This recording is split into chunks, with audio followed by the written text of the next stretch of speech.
everyone, welcome back. So today I'm going to be reviewing Rom&nd's new Glasting melting balms. They had a 1+1 promotion, so I did get all 7 shades. Because there's 7 shades, I did have to choose an extra one, so I got number 6 Kaya Fig, which is labeled as their best lip color. As part of their promotion, they also included these. This is their Rom&nd mirror, which has the Rom&nd logo. It's also double-sided, which is pretty cool. It comes with these little cute adorable stickers and a 2023 calendar. They fold it like this so that it stands. It has these cute little graphics, sort of like to advertise their lip balm. It says here for February, it says the Glasting melting balm is also very moisturizing even in dry weather, just to promote their products, which is pretty cool. Okay, so according to the website, it contains a 64 ratio of clear wax to create a clearer look. You can see it's supposed to give that translucent, clear-like effect. It's supposed to be a moisturizing balm that does not dry your lips. It's also vibrant, transparent, and gives a watery glow. It's also a vegan lip product. Once you open it, you have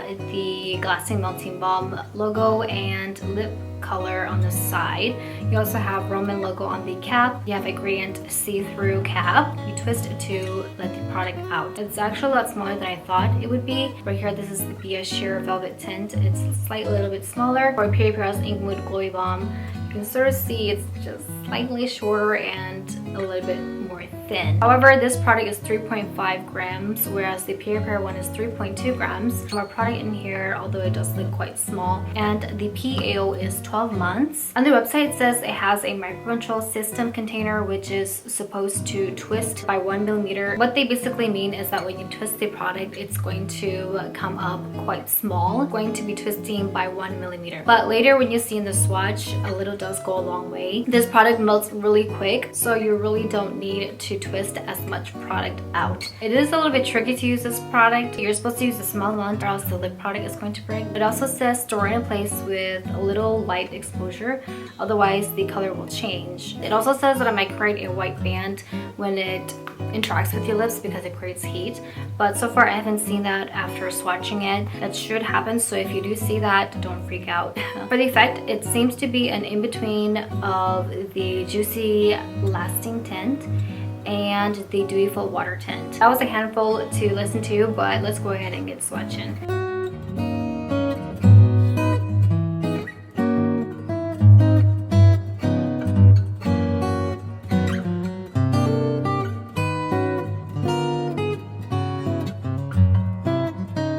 The gradient look for number 1, Coco Nude. Sort of this pink beige color. It's actually quite flattering for my natural beige skin tone. So far for the gradient look, it doesn't look too overwhelming. It gives a really nice baby pink-like color. I've been looking for a lip color like this, and I have to say it's quite impressive. I was not expecting the formula to come out like that on the swatch. It makes sense now when they tell you that you should open it just a little bit. Definitely a little does go a long way. You can barely see the product out, but you just want to twist it just a little bit. It might get a little bit messy, and it's starting to just kind of get on the edges. I don't know if you can see it, but there's a little bit of a residue from the excess product. It's just sort of like sitting there in the inner corner of my lips, but I'm just gonna blot it. Should be fine. As for the finish, so far it gives a really nice dewy-like effect. I can see the dewy effect right away. It gives a watery, dewy-like look. Definitely waxy, probably the most waxy dewy lip tint that I have tried so far. But just from the gradient look, the finish looks really good already. Makes your lips look really plump, fills in the cracks of your lips really well. It's quite pigmented, really easy to blend out as well. Overall, really beautiful finish.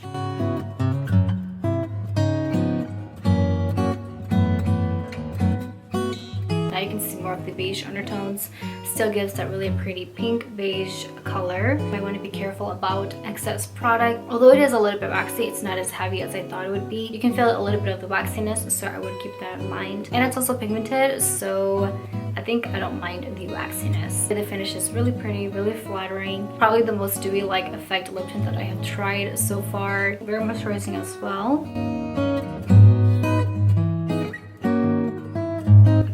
This is the transfer. You can see there's not much of a stain, and it pretty much blots off the color. The lips do still feel a bit moisturized.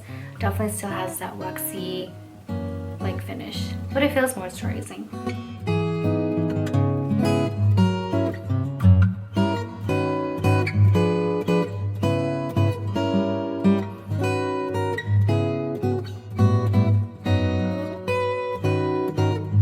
up, this is number 2, Lovely Pink. Sort of like this fuchsia hot pink, has this hot pink undertone to it, brightens up the face. Really good to wear in the spring or summer. Now you can see more of the hot pink undertones. One thing that I do like about it is that you can build the color. It doesn't have any harsh edges. Sort of has this almost sheer like finish because as you can see on the lip product, it's a little bit more bright and has more pigmentation than when you actually apply it on your lips.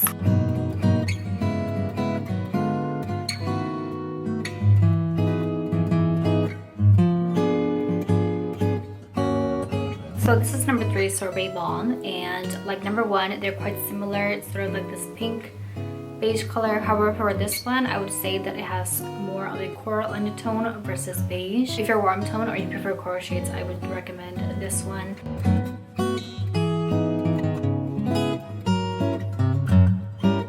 Sort of giving this pink coral shade. It looks a little bit red here, but it actually doesn't have any red undertones, just coral. Because of its brightness and high saturation, it might look a little bit like red.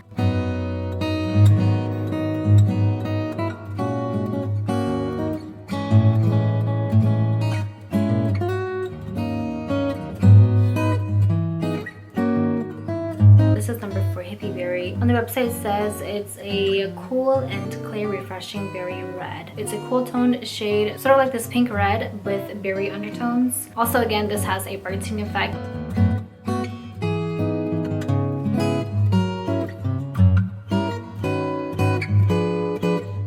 A bright red. This one is a little bit more tricky to apply because there can be some unevenness. Make sure you just blend it out evenly.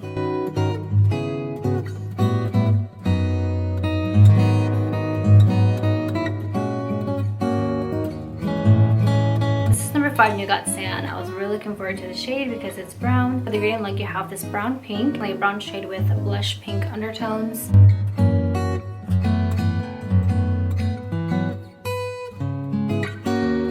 It's not as brown as I thought it would be, but it's actually not too bad. It's quite flattering. No orange undertones, more like a blush pink brown than like an acorn brown.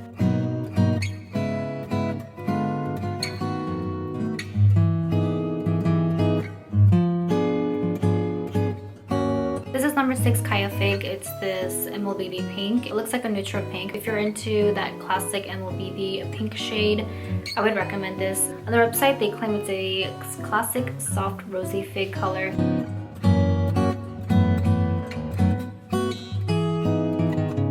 Now we have a rosy pink. It does have more undertones of pink. I would say this is very much a neutral pink. It's not too bright, nor is it too muted.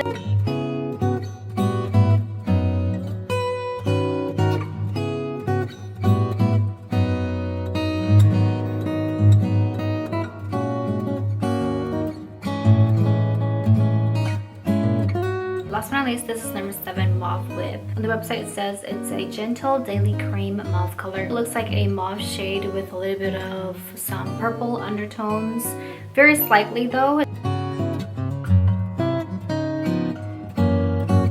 Now we have a deeper mauve pink. It still has these semi-purple undertones, which you can barely see. I'm gonna go ahead and mix these. I'm gonna be using number 1, Coco Nude as my base. And then I'm gonna go in with number 6, Kaya Fig. That looks pretty good. Gives a really nice gradient look. Just gonna highlight a little bit on my cupid's bow. I knew that this shine looked really good, but I was not expecting the formula to be like this at all. We have a variety of flattering shades. They had every shade in here they could possibly imagine, from berry to red to pink to coral to mauve and brown. I definitely have to give credit for that. It can be a little bit difficult when you first try this just because the formula is a little bit waxy and it might have a hard time trying to blend it or applying it to your lips. You have to get used to the formula, but once you get the hang of it, it has a really beautiful finish. You don't have to come up close to see the dewy effect. Just from where I'm at with the camera, you can see dewy effect already. I would also keep in mind that you probably have to blot out some excess product, or else it's going to build in the inner parts of your lips. If it's going to look sticky, blot out the inner corner of your lips. That way it doesn't affect the shine. The formula is quite nice. I do wish that it had a better stain. That's all for today's video. Thank you so much for watching. I hope that you found it helpful, and I will see you in the next video.